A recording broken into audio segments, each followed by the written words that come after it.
হরে কৃষ্ণ। প্রিয় কৃষ্ণ ভক্তবৃন্দ, আশা করি ঈশ্বরের কৃপায় আপনারা সকলেই ভালো আছেন। আজও আমি আপনাদের মাঝে উপস্থিত হয়েছি আরও নতুন একটি শিক্ষণীয় কাহিনী আপনাদের শ্রবণ করানোর উদ্দেশ্যে। তো আসুন শ্রবণ করা যাক। রাধে রাধে। সমস্ত পূজাতেই দুর্বা ঘাসের প্রয়োজন হয়, কেন জানেন? পুরাণে কথিত আছে দুর্বাসুর নামে এক কৃষ্ণ ভক্ত অসুর ছিলেন। দুর্বাসুরের মা কৃষ্ণ বিদ্বেষী ছিলেন। দুর্বাসুরের বাবা ভাই দেবতাদের হাতে মারা যান, তাই তার মা দেবতাদের স্বর্গরাজ্য ধ্বংস ও দেবতাদের মৃত্যু চাইতেন। মা দুর্বাসুরকে ত্রিদেবের তপস্যা করে অমর হয়ে ত্রিলোক জয় করতে আদেশ দিলেন। মা ত্রিলোকের রাজমাতা হওয়ার ইচ্ছা পোষণ করল।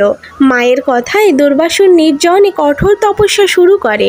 1000 বছর তপস্যার ফলে তার শরীরের মাংস পচে খসে পড়ে। উইপোকা ও পোকামাকড়ে খেয়ে হাড়ও খসে মাটিতে মিশে গেছে। তখনও ত্রিদেবের নামে ধ্যান হচ্ছে।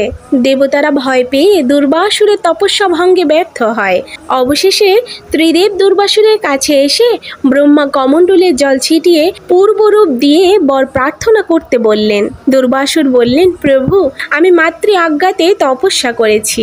মা অমরত্ব বর নিতে বলেছে। হে গোবিন্দ, আমাকে অমরত্ব বর দিলে মা আবারও খারাপ কাজ করাবে। তাই এমন বর দিন যাতে আমি অমর হতে পারি, আবার আপনার সেবায়ও লাগতে পারি, আর আমার দ্বারা যেন জগতের কারও অনিষ্ট না হয়। ত্রিদেব সন্তুষ্ট হয়ে বললেন, শুধু ত্রিদেব নয়, জগতে সব দেবতার সেবাই তুমি লাগবে।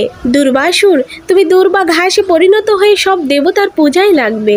অক্ষয় তৃতীয়ায় অক্ষয় বরে জগতে সবাই মারা গেলেও দুর্বা ঘাস কখনো মরবে না, অমর থাকবে পৃথিবীতে। পূজাতে দুর্বা পাতা লাগে 3টি পাতায় ব্রহ্মা বিষ্ণু শিব অবস্থান করে। জগতে কোনো শুভ কাজ ত্রিদেবকে ছাড়া সম্ভব নয়, তাই শুভ কাজে দুর্বা ছাড়া আশীর্বাদ হবে না। সেই থেকেই দেবদেবীর পূজায় দুর্বার প্রয়োজন হয়। রাধে রাধে। গোপলীলা কাহিনী এই চ্যানেলটির উদ্দেশ্য হলো আপনাদের হৃদয়ে কৃষ্ণ প্রেম ও ভক্তি জাগ্রত করা।